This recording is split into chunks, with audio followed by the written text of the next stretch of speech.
जय श्री राम। जब हनुमान ने तीनों का घमंड चूर किया, संसार में किसी का कुछ नहीं, किसी को अपना समझना मूर्खता है, क्योंकि अपना होता हुआ भी कुछ भी अपना नहीं होता। इसलिए हैरानी होती है घमंड क्यों, किस लिए, किसका। कुछ रुपए दान करने वाला यदि यह कहे कि उसने ऐसा किया है, तो उससे बड़ा मूर्ख और कोई नहीं। और ऐसे भी हैं जो हर महीने लाखों का दान करते हैं, लेकिन उसका जिक्र तक नहीं करते, न करने देते हैं। वास्तव में जरूरतमंद और पीड़ित की सहायता ही दान है, पुण्य है। ऐसे व्यक्ति पर सरस्वती की सदा कृपा होती है। पर क्या किया जाए, देवताओं तक को अभिमान हो जाता है, और उनके अभिमान को दूर करने के लिए परमात्मा को ही कोई उपाय करना पड़ता है। गरुड़, सुदर्शन चक्र तथा सत्यभामा को भी अभिमान हो गया था, और भगवान श्री कृष्ण ने उनके अभिमान को दूर करने के लिए श्री हनुमान जी की सहायता ली थी। श्री कृष्ण ने अपनी पत्नी सत्यभामा को स्वर्ग से पारिजात लाकर दिया था, और वह इसलिए अपने आप को श्री कृष्ण की अत्यंत प्रिया और अति सुंदरी मानने लगी थी। सुदर्शन चक्र को यह अभिमान हो गया था कि उसने इंद्र के वज्र को निष्क्रिय किया था। वह लोकालोक के अंधकारों को दूर कर सकता है। भगवान श्री कृष्ण अंततः उसकी ही सहायता लेते हैं। गरुड़ भगवान कृष्ण का वाहन था।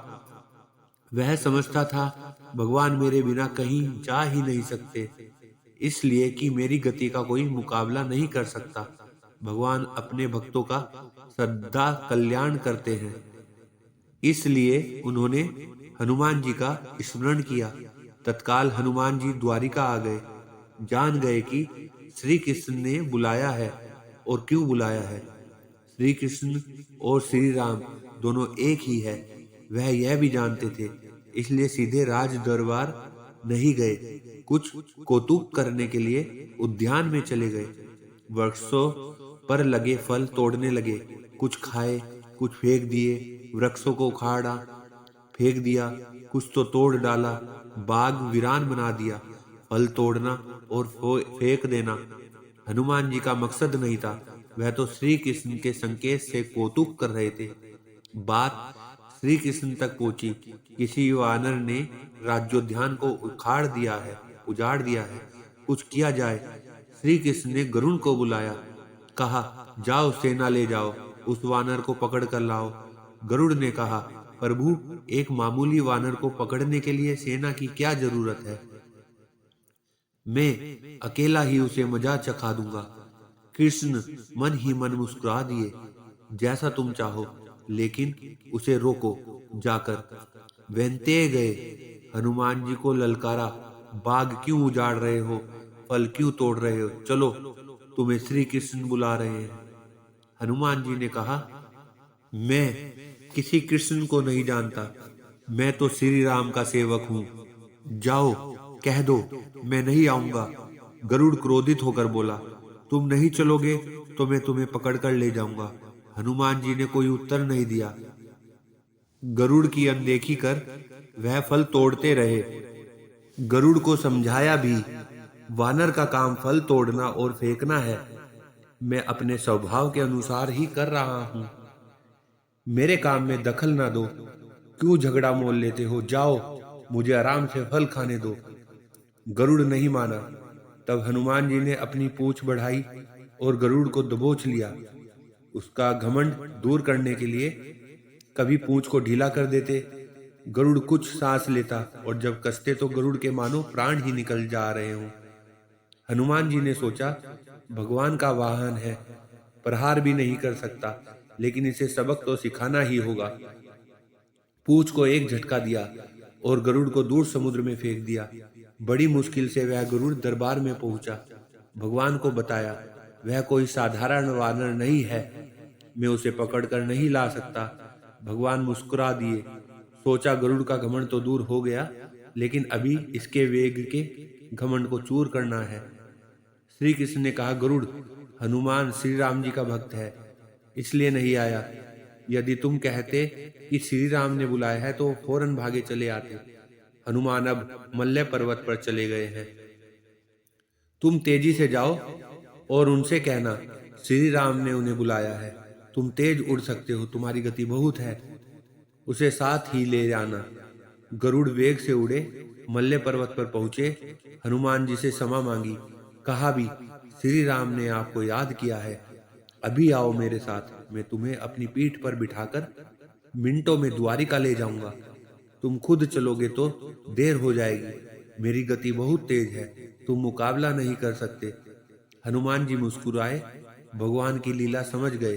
कहा तुम जाओ, मैं तुम्हारे पीछे ही आ रहा हूं। द्वारिका में श्री कृष्ण राम रूप धारण कर सत्यभामा को सीता बना सिंहासन पर बैठ गए। सुदर्शन चक्र को आदेश दिया, द्वार पर रहना, कोई बिना आज्ञा अंदर ना आना पाए। श्री कृष्ण समझते थे कि श्री राम का संदेश सुनकर तो हनुमान जी एक पल भी रुक नहीं सकते, अभी आते ही होंगे।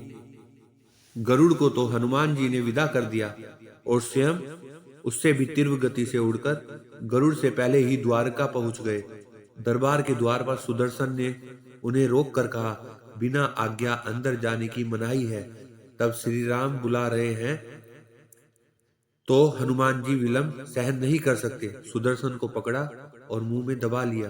अंदर गए, सिंहासन पर श्री राम और सीता जी बैठे थे। हनुमान जी समझ गए, श्री राम को प्रणाम किया और कहा, प्रभु आने में देर तो नहीं हुई।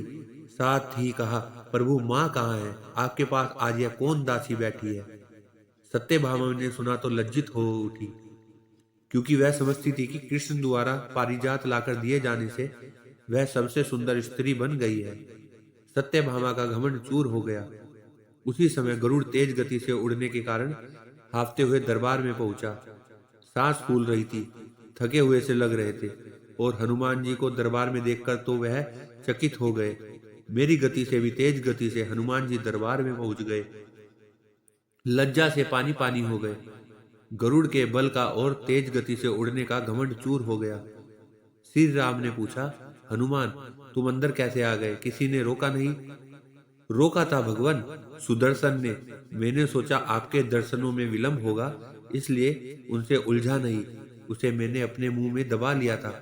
और यह कहकर हनुमान जी ने मुंह से सुदर्शन चक्र को निकालकर प्रभु के चरणों में डाल दिया। तीनों के घमंड चूर हो गए। श्री कृष्ण यही चाहते थे। श्री कृष्ण ने हनुमान जी को गले लगाया, हृदय से हृदय की बात हुई और उन्हें विदा कर दिया। परमात्मा अपने भक्तों में, अपने निकटस्थों में अभिमान रहने नहीं देते। श्री कृष्ण सत्यभामा, गरुड़ और सुदर्शन चक्र का घमंड दूर न करते तो परमात्मा के निकट रह नहीं सकते थे। और परमात्मा के निकट रह ही वह सकता है जो मैं और मेरी से रहित हो। श्री राम से जुड़े व्यक्ति में कभी अभिमान हो ही नहीं सकता। न श्री राम में अभिमान था, न उनके भक्त हनुमान में। न श्री राम ने कहा कि मैंने किया है, और न हनुमान जी ने कहा है कि मैंने किया है। इसलिए दोनों एक हो गए, न अलग थे न अलग रहे। जय श्री राम।